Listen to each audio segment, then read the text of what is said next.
Hello बच्चों, स्वागत है आपका अपने ऑनलाइन चैनल फितूर ऑनलाइन क्लासेस पर। मैं सोनू कुमार आप लोगों के लिए फिर सेकेंड शिफ्ट के साइंस का सॉल्यूशन लेके आया हूं। तो देर ना करते हुए चलते हैं अपने सॉल्यूशन की ओर। आज का सेकेंड शिफ्ट का सॉल्यूशन लेके आया हूं, जिसमें कि आपको 100% एक्यूरेसी के साथ सॉल्यूशन कराने वाला हूं। तो आप वीडियो को स्किप किए बिना लास्ट तक देखें। तो चलते हैं अपने प्रश्न की ओर। आपका आज का पहला प्रश्न है, किसी गोली दर्पण की फोकस दूरी यदि +20 सेंटीमीटर है तो यह गोली दर्पण किस प्रकार का है। तो आप जानते होंगे फोकस दूरी धनात्मक किसकी होती है, तो उत्तल दर्पण की। इस प्रकार आपका सही आंसर हो जाएगा ऑप्शन नंबर बी। चलते हैं अगले प्रश्न की ओर। आपका अगला प्रश्न है प्रश्न संख्या 2।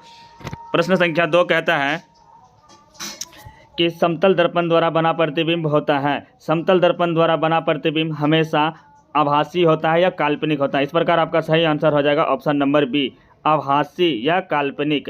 समतल दर्पण में प्रतिबिंब पार्श्विक रूप से उल्टा बनता है, लेकिन काल्पनिक और सीधा बनता है। आपका अगला प्रश्न है प्रश्न संख्या 3 नंबर प्रश्न कहता है कि निम्नलिखित में से कौन दर्पण का सूत्र है। तो दर्पण का सूत्र आप जानते होंगे, option number B 1/f = 1/v + 1/u। चलते हैं अगले प्रश्न की ओर। आपका अगला प्रश्न है प्रश्न संख्या 4 नंबर प्रश्न कहता है कि सघन माध्यम से विरल माध्यम में गमन करने पर आपतन कोण और अपवर्तन कोण में क्या संबंध है। आप जानते होंगे जब प्रकाश की किरणें सघन माध्यम से विरल माध्यम में प्रवेश करती है तो विरल माध्यम में प्रवेश करने के बाद ये अभिलंब से दूर हट जाती है। तो इस प्रकार आपका आपतन कोण I से अपवर्तन कोण R बड़ा हो जाएगा। इस आपका सही आंसर हो जाएगा ऑप्शन नंबर सी। चलते हैं अगले प्रश्न की ओर। आपका अगला प्रश्न है प्रश्न संख्या 10 कि निर्देशांक चिन्ह परिपाटी में सभी दूरियां मापी जाती है। तो आप जानते होंगे निर्देशांक चिन्ह परिपाटी में सभी दूरियां दर्पण के ध्रुव से मापी जाती है। इस प्रकार आपका सही आंसर हो जाएगा ऑप्शन नंबर बी। चलते हैं अगले प्रश्न की ओर। आपका अगला प्रश्न है, सीरियली क्वेश्चन नहीं है दोस्तों, लेकिन आपका 80 का 80 क्वेश्चन पूर्ण रूप से है, तो आप सिर्फ प्रश्न पर फोकस करें। आपका अगला प्रश्न है कि विद्युत धारा के चुंबकीय प्रभाव की खोज किसने किया था। तो विद्युत धारा के चुंबकीय प्रभाव का खोज वैज्ञानिक ऑस्ट्रेड ने किया था। चलते हैं अपने अगले प्रश्न की ओर। आपका अगला प्रश्न है कि चिन्हों की निर्देशांक परिपाटी में धनात्मक फोकस दूरी किसकी होती है। तो आप जानते होंगे धनात्मक फोकस दूरी उत्तल लेंस और उत्तल दर्पण दोनों की होती है, इसलिए आपका सही आंसर ऑप्शन नंबर डी हो जाएगा। चलते हैं अगले प्रश्न की ओर। आपका अगला प्रश्न है प्रश्न संख्या 36 नंबर प्रश्न कहता है कि निम्नलिखित में से कौन ग्लोबर लवण का सूत्र है। इनमें से ग्लोबर लवण का सूत्र हो जाएगा Na2SO4 × 10H2O। आपका सही आंसर हो जाएगा ऑप्शन नंबर ए। चलते हैं अगले प्रश्न की ओर। आपका अगला प्रश्न है कि निम्नांकित में से संश्लेषित सूचक कौन सा है। आप जानते होंगे संश्लेषित सूचक लिटमस पत्र है, बाकी हल्दी प्राकृतिक सूचक है, मेथिल ऑरेंज प्राकृतिक सूचक है, लाल पत्ता गोभी प्राकृतिक सूचक है। लेकिन संश्लेषित मतलब होता है जिसको मानव द्वारा बनाया गया हो, उसे संश्लेषित सूचक कहते हैं, कृत्रिम सूचक कहते हैं। इस प्रकार आपका सही आंसर ऑप्शन नंबर डी हो जाएगा, लिटमस पेपर। आपका अगला प्रश्न है प्रश्न संख्या 4 नंबर प्रश्न कहता है कि समतल दर्पण द्वारा आवर्धन होता है। आप जानते होंगे समतल दर्पण में वस्तु प्रतिबिंब से आभासी बनता है, यानी सीधा बनता है हमेशा। तो जिस दर्पण में हमेशा प्रतिबिंब आभासी और सीधा बनता हो तो आवर्धन हमेशा धनात्मक होगा। इस प्रकार आपका सही आंसर हो जाएगा ऑप्शन नंबर 1। आप जानते होंगे कि समतल दर्पण में प्रतिबिंब आभासी सीधा बनता है, लेकिन पार्श्विक रूप से उल्टा बनता है, तो इसलिए आपका सही आंसर ऑप्शन नंबर ए हो जाएगा +1। आपका अगला प्रश्न है प्रश्न संख्या 5 कि निम्नलिखित में से किस दर्पण द्वारा किसी वस्तु का आभासी प्रतिबिंब मिल सकता है। तो आभासी प्रतिबिंब आप जानते होंगे समतल दर्पण में भी बनता है, उत्तल दर्पण में भी बनता है, अवतल दर्पण में भी बनता है, इसलिए आपका सही आंसर ऑप्शन नंबर डी हो जाएगा, इनमें से सभी। चलते हैं अगले प्रश्न की ओर। अगला प्रश्न है आपका प्रश्न संख्या 6 कि आकाश का नीला रंग होना किस परिघटना का कारण है। आपका रंग वाला कोई भी प्रश्न पूछ ले कि आकाश का रंग नीला क्यों दिखता है, क्षितिज का रंग लाल क्यों दिखता है, या फिर समुद्र के पानी का रंग नीला क्यों दिखता है, तो किसी भी रंग वाले प्रश्न का आंसर हमेशा आप प्रकीर्णन मारेंगे। आपका सही आंसर ऑप्शन नंबर सी हो जाएगा, प्रकीर्णन। चलते हैं अगले प्रश्न की ओर। आपका अगला प्रश्न है प्रश्न संख्या 7 नंबर प्रश्न कहता है कि विरल माध्यम से सघन माध्यम में जाती हुई किरण का झुकाव क्या होता है। विरल माध्यम से सघन माध्यम में जा रही है, तो आप जानते होंगे कि हल्के यानी फ्री आबादी से जब आप घनी आबादी में जाएंगे तो आपको पता है कि आप अभिलंब की ओर मुड़ जाएंगे। तो इस प्रकार आपका सही आंसर हो जाएगा अभिलंब की ओर। आपका आंसर सही हो जाएगा ए।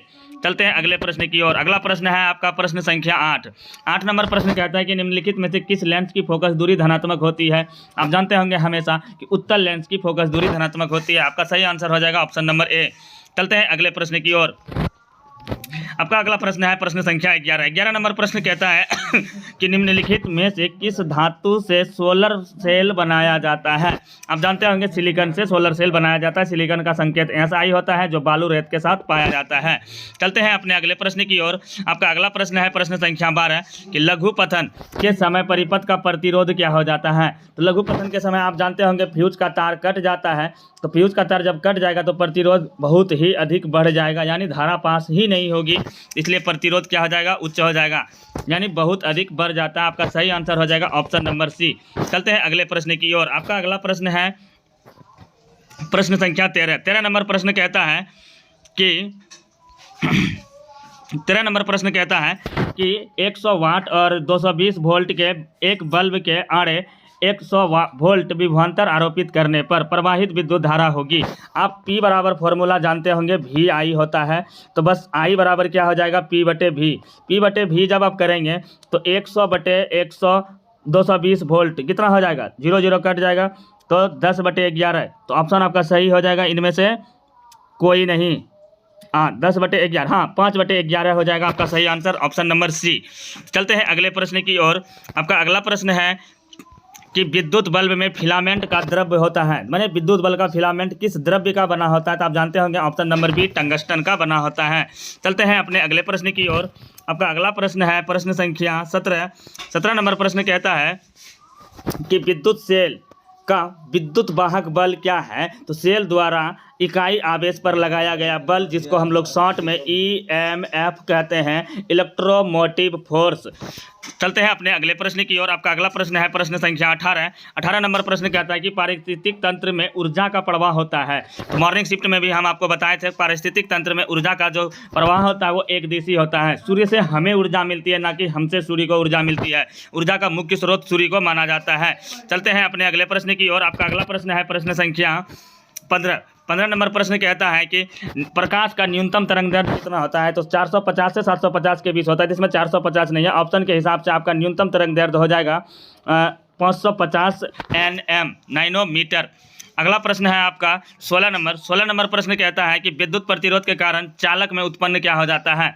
जब विद्युत प्रतिरोध के कारण चालक में उत्पन्न हो जाता है ऊष्मीय प्रभाव, प्रतिरोध के कारण ही उत्पन्न होता है। जैसे कि यही ऊष्मीय प्रभाव के सिद्धांत पर कार्य करता है आपका आयरन, हीटर जो रूम में आप जलाते हैं, गीजर, ये सभी ऊष्मीय विद्युत के ऊष्मीय प्रभाव के सिद्धांत पर ही कार्य करता है। H बराबर फार्मूला भी होता है I²RT।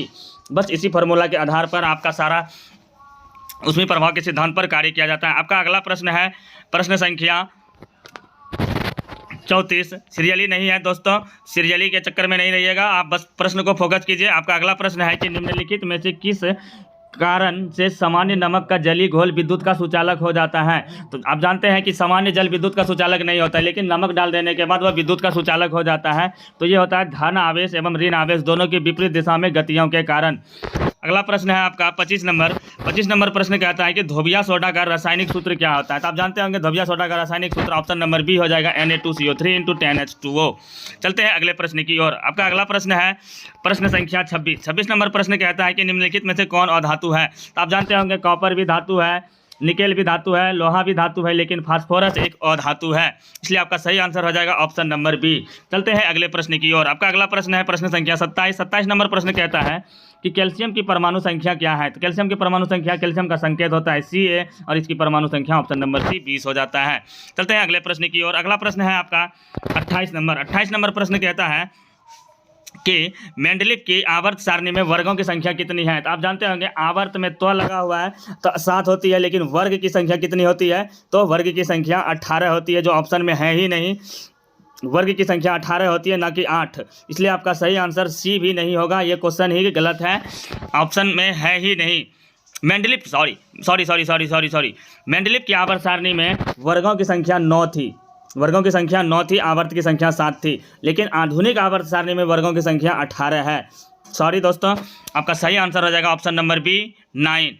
चलते हैं अगले प्रश्न की ओर। आपका अगला प्रश्न है प्रश्न संख्या 29 की जिप्सम का रासायनिक सूत्र है। तो जिप्सम का रासायनिक सूत्र होता है option number D CaSO4 × 2H2O। आप जानते होंगे CaSO4 × ½ H2O। POP का फॉर्मूला होता है प्लास्टर ऑफ पेरिस का, और FeSO4 × 7H2O ये हरा कशिश का होता है। CaSO4 × 5H2O ये नीला कशिश का होता है। आपका अगला प्रश्न है प्रश्न संख्या 30 नंबर प्रश्न कहता है कि बोरॉन का परमाणु भार कितना होता है। तो बोरॉन का संकेत B होता है, जिसमें परमाणु संख्या 5 होता है और इसका परमाणु द्रव्यमान 10 होता है। इस प्रकार आपका सही आंसर ऑप्शन नंबर ए हो जाएगा 10। चलते हैं अगले प्रश्न की ओर। आपका अगला प्रश्न है प्रश्न संख्या 31 नंबर प्रश्न कहता है कि कैलामाइन निम्नलिखित में से किस धातु का अयस्क है। तो आप जानते होंगे calamine option number A zinc का अयस्क है। अयस्क किसे कहते हैं? जिससे हम धातु प्राप्त करते हैं उसे अयस्क कहते हैं। चलते हैं अगले प्रश्न की ओर। आपका अगला प्रश्न है कि अमोनिया के एक अणु में नाइट्रोजन एवं हाइड्रोजन के परमाणुओं का अनुपात क्या होता है। तो आप अमोनिया का फॉर्मूला जानते होंगे NH3। तो आप देख सकते हैं 1:3 हो जाएगा। आपका सही आंसर हो जाएगा ऑप्शन नंबर बी। चलते हैं अगले प्रश्न की ओर। आपका अगला प्रश्न है प्रश्न संख्या 33 नंबर प्रश्न कहता है कि किस pH मान वाला विलयन सबसे अधिक क्षारीय होता है। ऑप्शन के हिसाब से आपका सही आंसर हो जाएगा ऑप्शन नंबर सी pH 11। आपका अगला प्रश्न है प्रश्न संख्या 34 नंबर प्रश्न कहता है कि चूना जल का रासायनिक नाम है। तो आप जानते होंगे चूना जल का रासायनिक नाम होता है calcium hydroxide. Option number B सही हो जाएगा। आपका सही आंसर हो जाएगा CaOH का होल 2 ये चूना जल का सूत्र होता है, इसलिए आपका सही आंसर हो जाएगा option number B calcium hydroxide. चलते हैं अगले प्रश्न की ओर। आपका अगला प्रश्न है प्रश्न संख्या 35 नंबर प्रश्न कहता है कि निम्नांकित में से सोडा ऐश का सूत्र कौन सा होगा। इनमें से सोडा ऐश का जो सूत्र होगा वो होगा Na2CO3। ऑप्शन नंबर बी आपका सही हो जाएगा Na2CO3। चलते हैं अगले प्रश्न की ओर। आपका अगला प्रश्न है प्रश्न संख्या 41 नंबर प्रश्न कहता है कि निम्नांकित में से कौन सी अधातु विद्युत का सुचालक होती है। एकलौता अधातु है दोस्तों ग्रेफाइट, जो विद्युत का क्या होता है सुचालक होता है। चलते हैं अपने अगले प्रश्न की ओर। आपका अगला प्रश्न है प्रश्न संख्या 42 नंबर प्रश्न कहता है कि सक्रियता श्रेणी में निम्नलिखित में से सबसे अधिक क्रियाशील धातु कौन सी होती है। तो सबसे अधिक तो क्रियाशील धातु पोटेशियम होती है, जो कि ऑप्शन में नहीं है। पोटेशियम के बाद होता है सोडियम, इसलिए आपका सही आंसर ऑप्शन नंबर ए हो जाएगा। चलते हैं अगले प्रश्न की ओर। आपका अगला प्रश्न है प्रश्न संख्या 43 नंबर प्रश्न कहता है कि शुद्ध सोना कितने कैरेट का होता है। तो शुद्ध सोना आप जानते होंगे 24 कैरेट का होता है, जो कि आभूषण बनाने के लिए उपयोगी नहीं होता है, इसलिए इसमें तांबा जैसे मिश्र धातु को मिलाया जाता है, क्योंकि शुद्ध सोना जो होता है वो मुलायम होता है। आपका अगला प्रश्न है निम्नांकित में से किस धातु को किरोसिन में डुबाकर रखा जाता है। तो आप जानते होंगे कि सोडियम एक इकलौता धातु है जिसे किरोसिन तेल में डुबाकर रखा जाता है, क्योंकि ये अत्यंत क्रियाशील होने के कारण हवा में उपस्थित ऑक्सीजन से अभिक्रिया करके विस्फोटक मिश्रण बनाता है, इसलिए इसे किरोसिन तेल में डुबा के रखा जाता है। आपका अगला प्रश्न है प्रश्न संख्या 45 नंबर प्रश्न कहता है कि अम्ल के जलीय विलयन में निम्नलिखित में से कौन उत्पन्न होता है। तो आप जानते करते हैं कि ऐसा कोई अम्ल नहीं जिसमें हाइड्रोजन नहीं होता है, तो H+ आयन होता है। आपका सही आंसर हो जाएगा option number B H+ ion. सभी अम्लों में अनिवार्य रूप से पाया जाने वाला जो तत्व होता है वो होता है हाइड्रोजन को आवारा तत्व के नाम से भी हम लोग जानते हैं, और ब्रह्मांड में पाया जाने वाला सबसे अधिक तत्व होता है हाइड्रोजन। आपका अगला प्रश्न है प्रश्न संख्या 19 कि आवेश का असाई मात्रक क्या होता है। तो आप जानते होंगे आवेश का असाई मात्रक कूलम होता है। चलते हैं अगले प्रश्न की ओर। आपका अगला प्रश्न है प्रश्न संख्या 20 नंबर प्रश्न कहता है कि दूरदृष्टि दोष वाला नेत्र साफ साफ देख सकता है। तो आप जानते हैं दूर की वस्तुओं को, क्योंकि इसका मतलब ये दूरदृष्टि दोष यानी कि दूर की दृष्टि है, बाकी दोष है निकट दृष्टि में, इसलिए वह दूर की वस्तु को देख सकता है, बाकी निकट की वस्तुओं को नहीं देख पाता है। आपका अगला प्रश्न है प्रश्न संख्या 21 नंबर प्रश्न कहता है कि निम्न में से कौन ऊर्जा स्रोत और सौर ऊर्जा का व्युत्पन्न नहीं है। इसमें से सही आंसर आपका हो जाएगा नाभिकीय ऊर्जा, जो कि सौर ऊर्जा का उत्पन्न नहीं है। नाभिकीय ऊर्जा को यूरेनियम जैसे धातु से बनाया जाता है, जिसका परमाणु संख्या 92 और परमाणु द्रव्यमान 235 होता है। चलते हैं अगले प्रश्न की ओर। आपका अगला प्रश्न है प्रश्न संख्या 50 नंबर प्रश्न कहता है कि आवर्त सारणी के किस वर्ग के सदस्य हैं। कार्बन आवर्त सारणी के किस वर्ग का सदस्य है। तो टोटल वर्गों की संख्या आवर्त सारणी में 18 होती है, जिसमें कार्बन आपका ऑप्शन नंबर डी 14वें वर्ग के सदस्य हैं। चलते हैं अगले प्रश्न की ओर। अगला प्रश्न है आपका प्रश्न संख्या 51 नंबर प्रश्न कहता है कि घेंघा रोग पनपता है। आप जानते होंगे घेंघा रोग आयोडीन की कमी से पनपता है। आयोडीन की कमी से घेंघा रोग होता है। आयोडीन का आवश्यकता हमारे शरीर में गले में उपस्थित थायराइड ग्रंथि को पड़ता है थायरोक्सिन के निर्माण के लिए। थायरोक्सिन हार्मोन हमारे शरीर में बहुत ही उपयोगी होता है।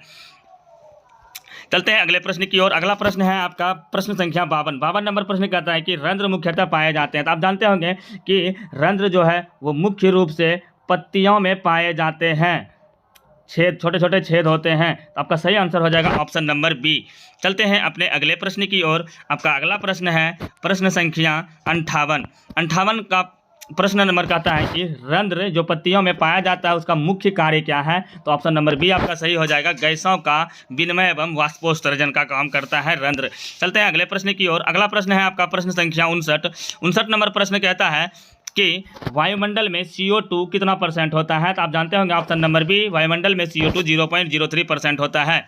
चलते हैं अपने अगले प्रश्न की ओर। अगला प्रश्न है आपका प्रश्न संख्या 72 नंबर प्रश्न कहता है कि गुर्दे में उत्पादित मूत्र अस्थायी रूप से संग्रहित होता है। तो आप जानते होंगे मूत्र का संग्रह यानी कि जमा कहाँ होता है। तो आप जानते होंगे जमा मूत्राशय में होता है। आपका अगला प्रश्न है प्रश्न संख्या 73 नंबर प्रश्न कहता है कि ऑक्सीजन के परिवहन के लिए जिम्मेदार रक्त का घटक कौन सा होता है। तो आप जानते होंगे ऑक्सीजन के परिवहन के लिए RBC जिम्मेदार है। आपका अगला प्रश्न है प्रश्न संख्या 60 नंबर प्रश्न है। नंबर थोड़ा उल्टा सीधा हो गया है बच्चों, आप लोग नंबर को गौर नहीं करना है, आपको सिर्फ अपने आंसर का सटीक मिलान करना है। आपका अगला प्रश्न है कि पौधे के उत्सर्जी पदार्थ कहलाते हैं। तो आप जानते हैं कि पौधे कौन कौन से पदार्थ का उत्सर्जन करता है। आप जानते हैं कि उत्सर्जन क्या होता है। अपने शरीर से हानिकारक पदार्थों को निकालना ही क्या कहलाता है, उत्सर्जन कहलाता है। इसमें से टैनिन, गोंद, रेजिन पौधे के सभी उत्सर्जी पदार्थ हैं, इसलिए आपका सही आंसर हो जाएगा ऑप्शन नंबर डी। चलते हैं अपने अगले प्रश्न की ओर। आपका अगला प्रश्न है प्रश्न संख्या 61 नंबर प्रश्न कहता है कि डायलिसिस मशीन द्वारा रक्त का शुद्धिकरण किस प्रक्रिया का क्या कहलाती है। रक्त का शुद्धिकरण करने की प्रक्रिया कहलाती है हीमोडायलिसिस, इसलिए आपका सही आंसर हो जाएगा ऑप्शन नंबर डी। चलते हैं अपने अगले प्रश्न की ओर। आपका अगला प्रश्न है प्रश्न संख्या 55 कि लसिका का रंग कैसा होता है। तो आप जानते होंगे लसिका जो है वो रक्त में पाया जाने वाला एक घटक है जिसका रंग हल्का पीला होता है। चलते हैं अपने अगले प्रश्न की ओर। आपका अगला प्रश्न है प्रश्न संख्या 56 नंबर प्रश्न कहता है कि निम्नांकित में से कौन जैव अनिम्नीकरणीय पदार्थ है। आप जानते होंगे DDT आपका जैव अनिम्नीकरणीय पदार्थ है जो कि जल घुलता नहीं है, क्योंकि कागज, वाहित मल, लकड़ी ये सभी गल जाते हैं मिट्टी के अंदर, इसलिए इसको जैव निम्नीकरणीय कहा जाता है। अनिम्नीकरणीय हो जाएगा आपका DDT। चलते हैं अपने अगले प्रश्न की ओर। आपका अगला प्रश्न है प्रश्न संख्या 57 कहता है कि जैव आवर्धन प्रदर्शित करने वाला रसायन कौन सा है। तो इसका भी सही आंसर हो जाएगा आपका DDT। DDT का फुल फॉर्म होता है डाइमिथाइल टेट्राक्लोरोइथेन। आपका सही आंसर हो जाएगा। आपका सही आंसर है आपका ऑप्शन नंबर बी DDT। चलते हैं अपने अगले प्रश्न की ओर। आपका अगला प्रश्न है प्रश्न संख्या 65 नंबर प्रश्न कहता है कि निम्नलिखित में से कौन परागकोश में पाया जाता है। आप जानते होंगे कि पुष्प में परागकोश पाया जाता है और परागकोश में पाया जाने वाला जो पदार्थ होता है इस तरह से निकला हुआ रहता है इस पर, और इसी में पाया जाने वाला पदार्थ होता है ऑप्शन नंबर बी परागकण। चलते हैं अपने अगले प्रश्न की ओर। आपका अगला प्रश्न है प्रश्न संख्या 66 नंबर प्रश्न कहता है कि निम्नांकित में से कौन पदार्थ पादप हार्मोन नहीं है। तो ऑक्सीन आपका पादप हार्मोन है, एथिलीन आपका पादप हार्मोन है, ऑक्सीटोसिन आपका पादप हार्मोन है, बाकी साइटोकाइनिन आपका पादप हार्मोन नहीं है, इसलिए आपका सही आंसर ऑप्शन नंबर डी हो जाएगा साइटोकाइनिन। चलते हैं अपने अगले प्रश्न की ओर। आपका अगला प्रश्न है प्रश्न संख्या 46 नंबर प्रश्न कहता है कि निम्नांकित में से सबसे प्रबल अम्ल कौन सा है। आप जानते होंगे सबसे प्रबल अम्ल आपका HCl होता है, जिसको जठर रस के नाम से भी जानते हैं, जिसका pH वैल्यू 1.5 के समथिंग होता है आपका HCl यानी हाइड्रोक्लोरिक एसिड। चलते हैं अपने अगले प्रश्न की ओर। आपका अगला प्रश्न है प्रश्न संख्या 47 नंबर प्रश्न कहता है कि शुद्ध जल का pH मान कितना होता है। तो आप जानते होंगे शुद्ध जल जो होता है वो उदासीन होता है, इसलिए इसका pH मान 0 ना होकर के क्या होता है ऑप्शन नंबर सी 7 होता है। चलते हैं अपने अगले प्रश्न की ओर। आपका अगला प्रश्न है प्रश्न संख्या 69 नंबर प्रश्न कहता है कि निम्नांकित में से किन को जीव विज्ञान का पिता कहा जाता है? तो आप जानते होंगे अरस्तु, जो कि सिकंदर महान के गुरु भी थे, इसे जीव विज्ञान, जंतु विज्ञान और राजनीतिक विज्ञान के भी जनक माने जाते हैं। अरस्तु एक महान वैज्ञानिक थे। आपका अगला प्रश्न है प्रश्न संख्या 70 नंबर प्रश्न कहता है कि मानव युग्मक में लिंग गुणसूत्रों की संख्या कितनी होती है? तो आप जानते होंगे जब युग्मक का निर्माण होता है तो गुणसूत्रों का अर्धसूत्रीय विभाजन होता है, जिसमें पुरुष का XY में से, मादा का XX में से एक एक या तो X या तो Y मिल करके संतान निर्माण की क्रिया को संपादित करते हैं। इसलिए मानव के युग्मक में लिंग गुणसूत्रों की संख्या 1 हो जाएगा। आपका सही आंसर हो जाएगा ऑप्शन नंबर ए। आपका अगला प्रश्न है प्रश्न संख्या 71। आपका अगला प्रश्न कहता है कि प्रकाश संश्लेषण की प्रकाश अभिक्रिया होती है किसमें? तो प्रकाश संश्लेषण की प्रकाश क्रिया होती है क्लोरोप्लास्ट के स्ट्रोमा वाले हिस्से में। चलते हैं अपने अगले प्रश्न की ओर। आपका अगला प्रश्न है प्रश्न संख्या 67 नंबर प्रश्न कहता है कि अलैंगिक जनन की विधि है, इनमें से कौन सी? बीजाणु गुणन, मुकुलन, विखंडन, सभी के सभी। आपका सही आंसर हो जाएगा ऑप्शन नंबर डी, सभी के सभी अलैंगिक जनन की विधियां हैं। चलते हैं अपने अगले प्रश्न की ओर। आपका अगला प्रश्न है प्रश्न संख्या 68 नंबर प्रश्न कहता है कि मेंडल ने अपने प्रयोग के लिए किस पौधे का चयन किया था? तो आप सभी जानते होंगे कि मटर के पौधे का चयन किया था। वो भी पूछा जाएगा किस मटर के पौधे का? तो गार्डन मटर का, मतलब बगीचे के मटर का पौधे का चयन किया था। मेंडल को अनुवांशिकी का जनक भी माना जाता है। आपका अगला प्रश्न है प्रश्न संख्या 53 नंबर प्रश्न कहता है कि रक्तचाप मापने के उपकरण को कहते हैं? आप जानते होंगे ऑप्शन नंबर डी, स्फिग्मोमैनोमीटर। चलते हैं अगले प्रश्न की ओर। आपका अगला प्रश्न है प्रश्न संख्या 54 नंबर प्रश्न कहता है कि परागकोश में क्या पाए जाते हैं? आप जानते होंगे, अभी थोड़ा देर पहले भी पढ़े हैं, परागकण पाए जाते हैं। चलते हैं अपने अगले प्रश्न की ओर। आपका अगला प्रश्न है प्रश्न संख्या 48 नंबर प्रश्न कहता है कि निम्नलिखित में से कौन सा पदार्थ जलीय विलयन के नीले लिटमस पत्र को लाल कर देता है? आपको एक ट्रिक भी बताए होंगे, अनीला जैसे कि अम्ल नीला को लाल कर देता है। तो इसका सही आंसर हो जाएगा ऑप्शन नंबर ए, अम्ल। आपका अगला प्रश्न है प्रश्न संख्या 49 नंबर प्रश्न कहता है कि पेंटेन जिसका अनुसूत्र C5H12 है, कितने समावयवी संरचना संभव है इनके? तो आपका सही आंसर हो जाएगा ऑप्शन नंबर सी, 3। चलते हैं अपने अगले प्रश्न की ओर। आपका अगला प्रश्न है प्रश्न संख्या 38 नंबर प्रश्न कहता है कि निम्नांकित में से कौन सा पदार्थ बिना ज्वाला के जलता है? आप कोयले का देखे होंगे कि कोयला में आग पकड़ लेने के बाद इसमें लौ नहीं निकलता है, बस ये जलते रहता है और उष्मा प्रदान करते रहता है। इसलिए आपका सही आंसर हो जाएगा ऑप्शन नंबर डी, कोयला। चलते हैं अपने अगले प्रश्न की ओर। आपका अगला प्रश्न है 39 नंबर प्रश्न कहता है कि उपचयन निम्नांकित में से क्या होता है? उपचयन को ही हम लोग ऑक्सीडेशन भी कहते हैं। ऑक्सीडेशन में क्या होता है? लॉस ऑफ इलेक्ट्रॉन भी होता है, हाइड्रोजन का वियोग भी होता है और ऑक्सीजन का योग भी होता है। इसलिए आपका सही आंसर हो जाएगा ऑप्शन नंबर डी, उपचयन को ही हम लोग ऑक्सीकरण अभिक्रिया के नाम से भी जानते हैं।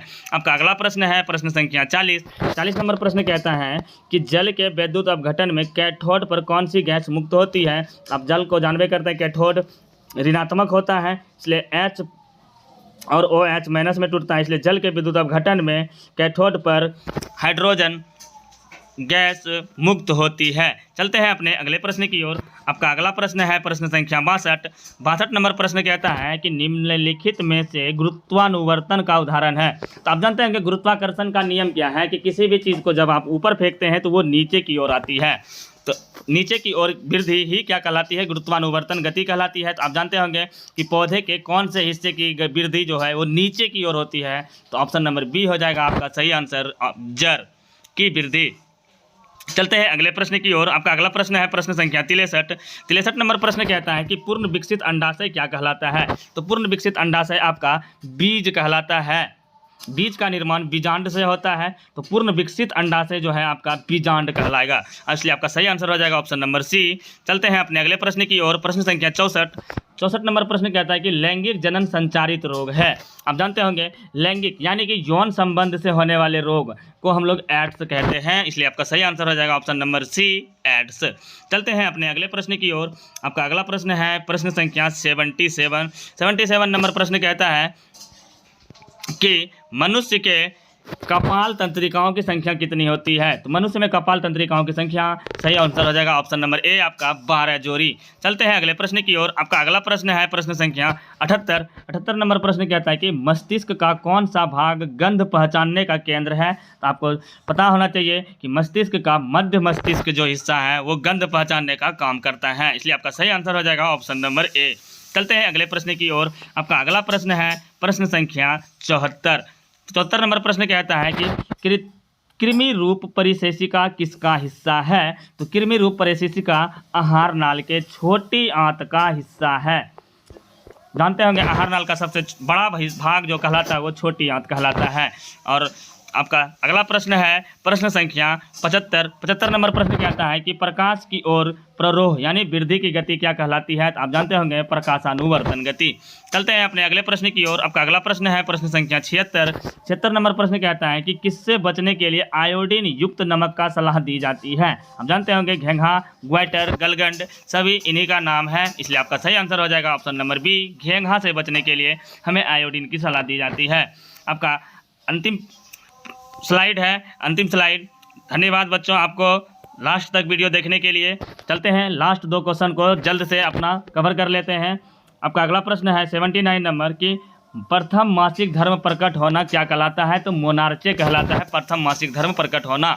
चलते हैं अपने अगले प्रश्न की ओर। आपका अगला प्रश्न है प्रश्न संख्या 80 लास्ट प्रश्न है कि निम्नलिखित में से कौन कृत्रिम कायिक प्रवर्धन की एक विधि है? आप पैर में देखे होंगे अमरूद के पैर में कलम लगाना ही एक कृत्रिम प्रवर्धन की विधि है।